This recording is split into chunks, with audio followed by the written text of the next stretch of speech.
Assalamualaikum warahmatullahi wabarakatuh. A'udzubillahi samii'il 'aliim minasyaitonir rajiim. Bismillahirrahmanirrahim. Alhamdulillahirabbil alamin wa bihi nasta'in ala umuri dunya waddin. Wassalatu wassalamu ala asyrafil anbiya'i wal mursalin sayyidina Muhammadin wa ala alihi at-tahirin wa ashabil akramin wa man tabi'ahum bi ihsanin ila yaumiddin. Allahumma 'allimna ma yanfa'una wanfa'na bima 'allamtana innaka antal alim al-hakim. Rabbana zidna ilma warzuqna fahma. Rabbana atina min ladunka rahmah wa hayyi' lana min amrina rasyada. Allahumma hdina li ahsanil akhlaq la yahdi li ahsaniha illa anta wasrif 'anna sayyi'aha la yasrifu 'anna sayyi'aha illa anta. Allahumma ati nufusana taqwaha wa zakkiha anta khairu man zakkaha anta waliyuha wa mulaha. Allahumma inna nas'aluka fi'lal khairat wa tarkal munkarat wa hubbal masakin wa anta ghfirana wa tarhamna wa idza aradta fitnatan fi qaumin fatawaffana ghaira maftunin.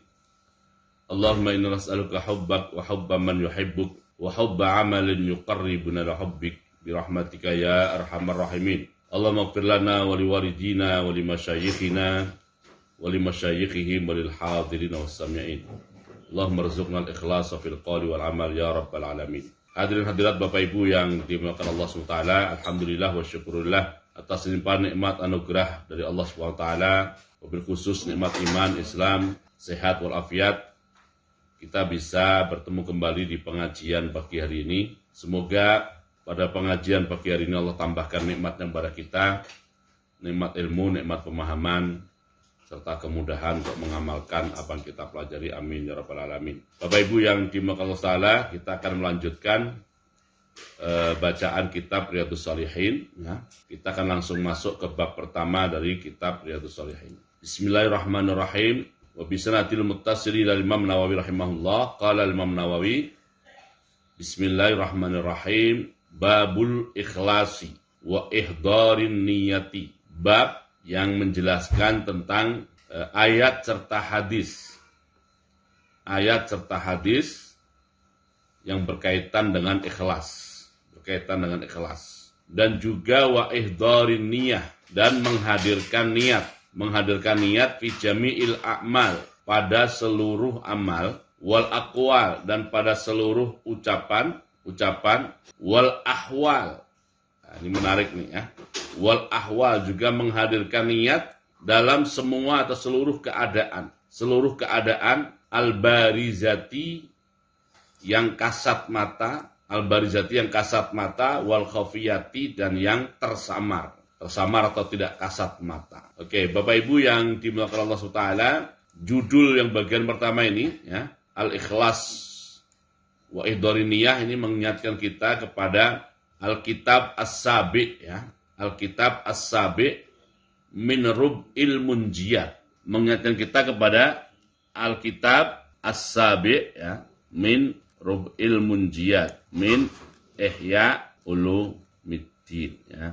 Jadi istilah al-ikhlas dan menghadirkan niat ini mengingatkan kita kepada kitab ketujuh dari Rub'ul Munjiyat, dari Ihya Ulumuddin karya Imam Ghazali rahimahullah. Jadi sebelum saya lanjut ya, kitab Ihya Ulumuddin, Ihya itu artinya menghidupkan, ulum itu artinya ilmu-ilmu, ad-din agama, menghidupkan ilmu-ilmu agama. Nah, di dalam Ihya Ulumuddin itu ada, beliau bagi dalam 4 kelompok besar. Setiap satu kelompoknya beliau istilahkan dengan istilah rubu'u. Rubu'u itu 1/4 ya. Nah, ini 1/4 yang bagian al-munjiyat. Al-munjiyat itu adalah amal, ucapan, dan ahwal. Amal, ucapan, dan ahwal. Amal itu perbuatan, ahwal itu ucapan ya. Ahwal itu adalah keadaan yang menyelamatkan manusia. Nah, di dalam Rub'ul Munjiyat itu ada 10 kitab. Oke, kitab yang ke-7 adalah kitab tentang niat dan ikhlas. Maka akan menjadi menarik ya kalau kita membaca Riyadhus Shalihin sekaligus kita sandingkan dengan kitab Ihya Ulumuddin. Jadi baca Riyadhus Shalihin disandingkan dengan Ihya Ulumuddin di Alkitab As-Sabi ya. Jadi Nah, kita sandingkan begini, ini akan menjadi menarik ya. Sangat membantu kita untuk, kalau menurut saya sih, optimalisasi ya. Optimalisasi pemahaman kita terhadap kitab Riyadhus Shalihin, terhadap kitab Riyadhus Shalihin.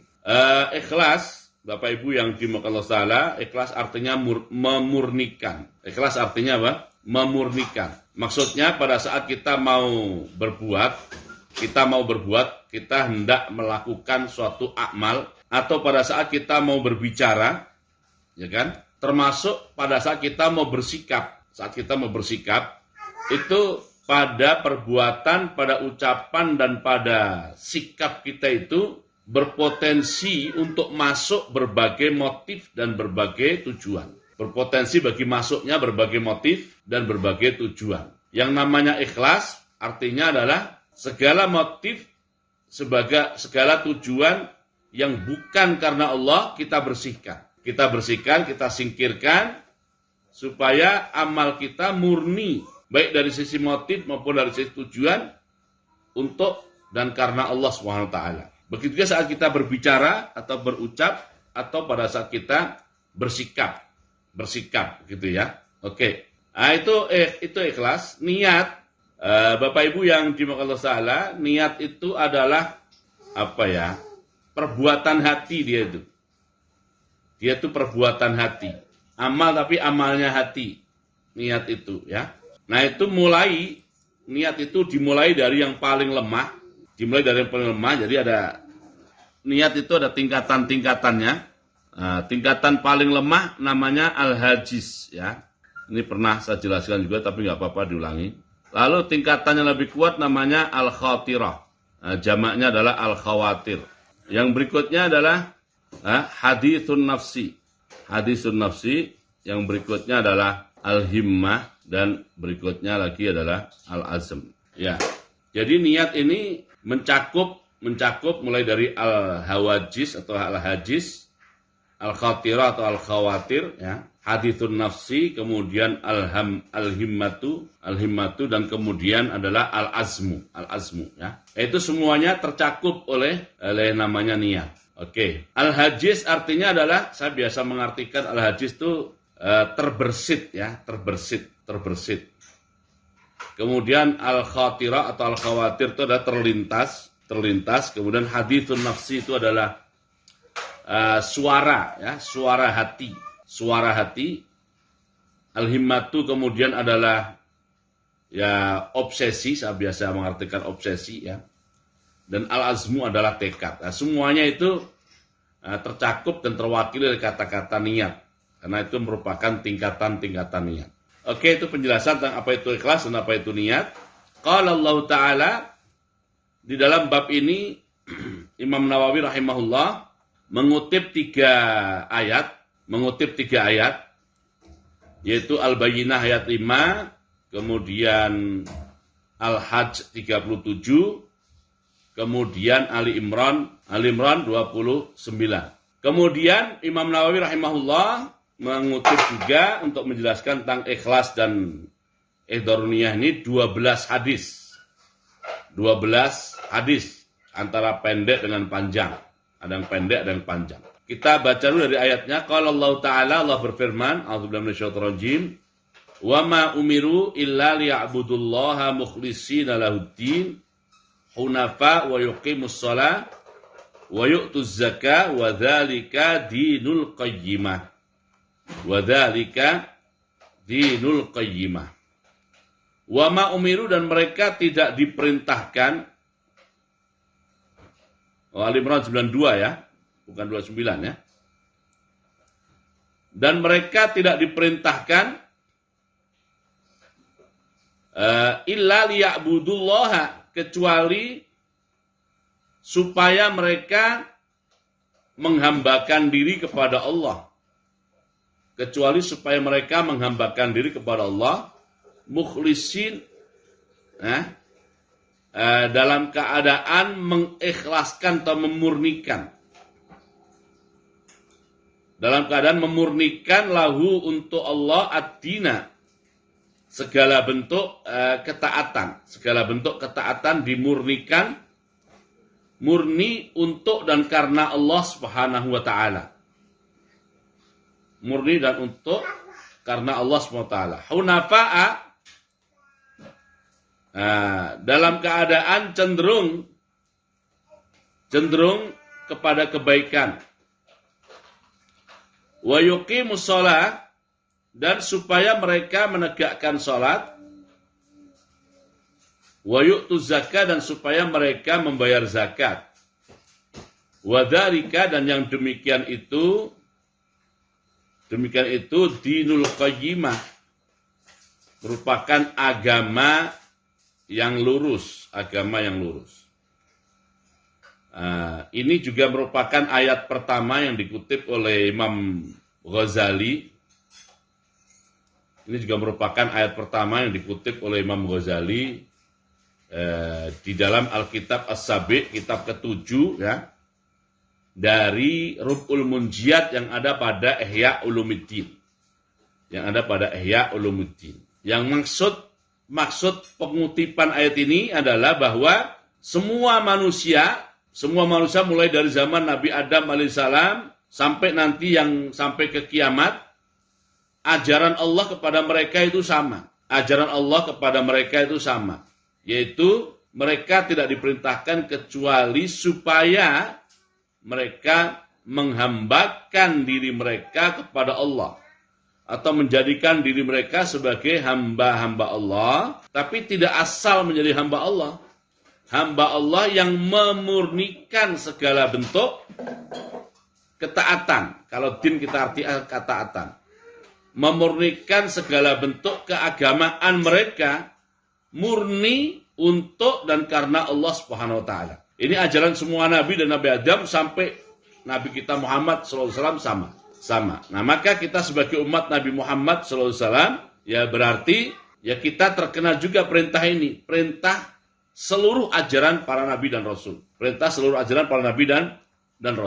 Oke. Nah, karena adanya perintah ini, Bapak Ibu yang dimuliakan Allah Ta'ala, maka ya berarti setiap kali kita mau, kalau pakai bahasa Imam Nawawi ini, setiap kali kita mau beramal atau berbuat, setiap kali kita mau berbicara, setiap kali kita mau bersikap dalam keadaan apapun, kita diminta untuk membersihkan segala yang di luar motif dan tujuan lillahi ta'ala.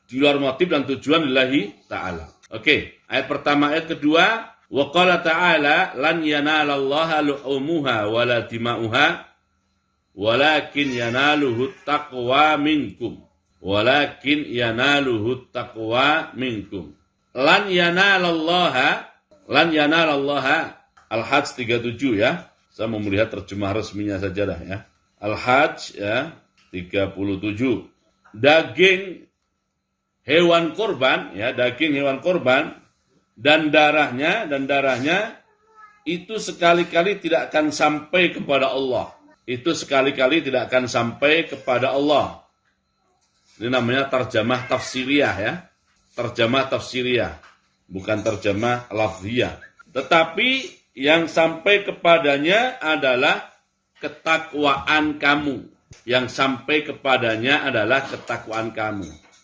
Nah, Bapak Ibu yang dimuliakan Allah, jadi pada saat kita melakukan suatu amal, atau saat kita berbicara, atau saat kita bersikap, contohnya adalah kita melakukan amal namanya amal berkorban. Amal berkorban, menyembelih binatang korban. Nah, yang akan sampai dan diterima oleh Allah SWT itu bukan dagingnya, bukan pula darahnya, tetapi ya ekspresi atau ketakwaan ya, ketakwaan yang kita ekspresikan melalui berkorban, itulah yang akan sampai kepada Allah Subhanahu wa taala. Jadi korban bisa sama-sama menyembelih kambing. Dua orang berkorban bisa sama, tetapi yang satu korbannya bukan merupakan ekspresi, bukan merupakan aktualisasi ketakwaan. Yang satunya korbannya merupakan ekspresi dan aktualisasi ketakwaan. Yang sampai kepada Allah yang mana? Yang sampai adalah yang korbannya merupakan ekspresi dan aktualisasi ketakwaannya. Oke, dan ketakwaan di sini yang dimaksud utamanya adalah yang di dalam hati. atau bahasa hadisnya yang di dalam dada. Yang di dalam dada. At-taqwa hahuna. At-taqwa hahuna sambil menunjuk pada dada Rasulullah SAW. Nah itulah yang akan sampai kepada Allah SWT. Bukan dagingnya, bukan darahnya. Bukan dagingnya, bukan darahnya. Oke ya. Nah sama amal-amal yang lain. Sama-sama sholat. Mana akan sholat sampai kepada Allah? Sholat yang merupakan ekspresi dan aktualisasi dari ketakwaan. Nah ketakwaan ini dalam hati ini adalah dia mewakili ikhlas dan niat. Mewakili ikhlas dan niat. Oke. Ayat ketiga ya. Ayat ketiga. Allah berfirman, a'udzubillahi minasyaitonir rajim ya. Qul in tukhfu ma fi sudurikum aw tubduhu ya'lamuhullah. Ali Imran ayat 29 ya. Qul in tukhfu ma fi sudurikum aw tubduhu ya'lamuhullah. Ini ayat ini ngeri-ngeri sedap nih ya. Ngeri bagi yang tidak sesuai dengan ajaran Allah, sedap bagi yang sesuai dengan ajaran Allah. Qul ya. Saya akan bacakan terjemah resminya ya. Katakanlah, maksudnya katakanlah wahai Muhammad, jika kamu sembunyikan apa yang ada dalam hatimu atau kamu nyatakan apa yang ada dalam hatimu itu, Allah pasti mengetahuinya. Allah pasti mengetahuinya. Qul in tukhfu ma fi sudurikum aw tubduhu ya'lamullah. Dan Allah bukan hanya tahu itu saja, wa ya'lamu ma fis samawati wa ma fil ardi wallahu ala kulli syai'in qadir. Wallahu ala kulli syai'in qadir. Jadi in tukhfu ma fi sudurikum. Jika kalian merahasiakan, menyembunyikan, ngumpetin ya. Ngumpetin apa saja dalam dada kalian, yang kalian umpetin, yang kalian rahasiakan, yang kalian sembunyikan itu ya akan diketahui, bukan akan, pasti ya, pasti diketahui oleh Allah SWT. Pasti. Walaupun bahasanya di sini pakai fi'il mudhari' itu karena menggambarkan sesuatu yang ya tajaddad, selalu terbarukan. Jadi pasti Allah tahu, pasti Allah tahu. Nah, apalagi yang ditampakkan, Sekali lagi ngeri bagi yang tidak sejalan dengan ajaran Allah Subhanahu wa ta'ala.